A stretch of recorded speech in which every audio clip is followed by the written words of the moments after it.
আমরা তোমাদের ভুলবো না, আমরা তোমাদের ভুলবো না। আমরা চলে যাচ্ছি। অবশেষে আমরা চিরিবন্দর রেল স্টেশনের পাশেই আমাদের শহীদ মিনার অবস্থিত।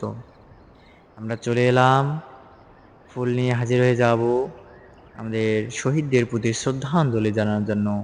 আজকের দিনটি 16ই ডিসেম্বর।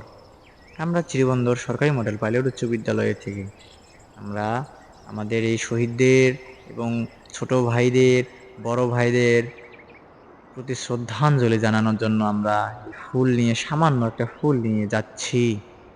আমাদের সাথে উপস্থিত আছেন আমাদের স্কুলের শিক্ষক, শিক্ষিকা এবং স্যাররা। অবশেষে আমরা ফুল নিয়ে চলে এলাম শ্রদ্ধাঞ্জলি জানানোর জন্য।